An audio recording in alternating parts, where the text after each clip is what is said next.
In this video, we're going to remind ourselves how to derive the differential equation model of a spring mass damper using Newton's law F equals ma.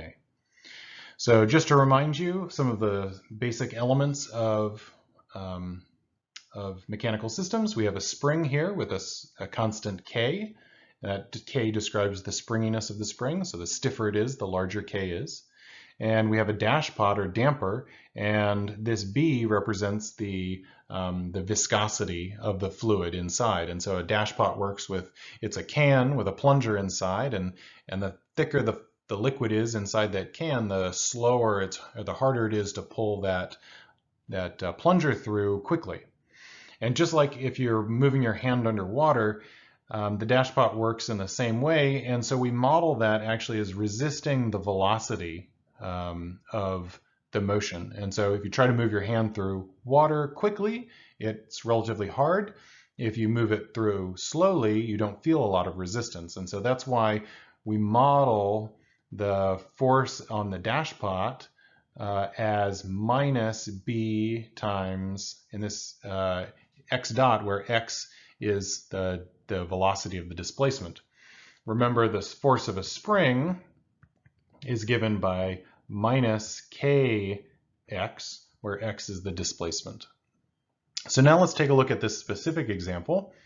The variable that we'll be describing is the variable y, which is the value of the displacement of the mass m away from its resting value. So we let the block rest, we center that value as y is equal to 0, and then we're going to measure the displacement away from that position. And the applied force, what's generating the motion, is actually this u of t. It's also possible that we have initial conditions, y0 and y dot of 0, that provide also motion to the system. So the first step towards solving this problem is to draw a free body diagram, which is what I've done here on the left. I draw my element. So we're going to break it down element by element. Here we just have one element, this mass, and there's an applied force that's going in the rightward direction, and that's given by u. And then I know that I have spring and damping forces, and so the spring force, the magnitude of that spring force is just going to be ky, and the magnitude of the damping force is going to be by dot. And now what I'd like to suggest is that you use the arrows, the directions of the arrows, to help you figure out the sign of those forces. And so if ky, the value of ky is positive if y is positive. And so this means that if y is positive, we are actually stretching the spring by pulling the mass to the right in the figure. And so that means we're stretching the spring, and the force, the restoring force, is going to point to the left, which is why we've put a leftward arrow to denote the fact that it's pointing towards the left when y is positive. Similarly, when y dot is positive, the velocity will be going in this direction, in the rightward direction. And so similarly, we will have an arrow here on our free body diagram that moves leftward to resist that motion. And so it's the fact that y is defined as being to the right, and our forces are acting to the left, that when we sum them together, we know what signs to use. So in this case, u is positive because it's pointing in the same direction as y. The ky term is negative because it's pointing in the opposite direction, and same for the by dot term. So the left-hand side of this equation is the net force. So this is F net. And the right-hand side here is simply ma, where a is, in this case, acceleration. Doesn't write very well. So to finish this off, I'll just usually rewrite my differential equation where I have all of the derivatives and values of y on the left-hand side and the inputs on the right-hand side. I'd like to show you a trick that helps to simplify problems that involve the weight of objects. One of the techniques that you can use is to write and define your variable in terms of the resting position of the system. So in this case, we're just going to consider a spring.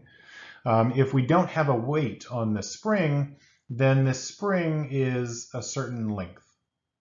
And naturally, if I add a mass on top of that, the spring compresses to its loaded length. Depending on that mass, that length could be different. So if the nominal variable that I would use for the uncompressed spring is z, I'd like to show you the fact that instead you can consider a variable y, which represents the compressed distance, and measuring all of the dynamics relative to that value y, which is relative to the compressed or preloaded spring length. So if we don't do that, and if we consider z as the unpressed spring, then our free body diagram has two forces. It has the spring force, kz, and it also has weight, mg. And so now we're explicitly putting in the fact that it has weight, and that's what's going to compress the spring a little bit. If we write our ma equals f equations, we get this. And so if we just move our z variable over, we have our differential equation with a static input, which is just given by minus mg.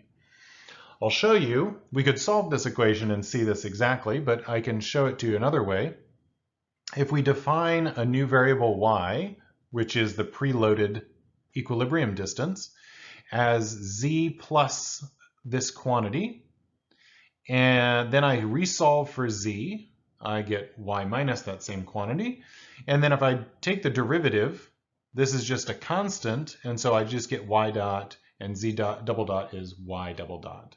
If I plug in z double dot and z into this original equation, I get this, where this term multiplies k, so I'm left with an mg that cancels on both sides of the equation. And so I'm just left with this is equal to 0, which is in fact the same equation that you would get if you considered a free body diagram that does only include the ky term and no weight term. Another way to understand this is that in this preloaded configuration, once the mass has settled, that there is a force from the spring that is pointing up, and there is a weight force from the block that is pushing down. And so this is kx, and this is mg. And so because this block is stationary, once it's been preloaded, kx has to be equal to mg. And so this x, the amount that is displaced due to weight, we can actually calculate that out, and that is x is equal to m over k times g, which is exactly what we have here. And so that's just showing you that this difference, m over k times g, is the difference between y, the preloaded distance, and the non-preloaded distance, z.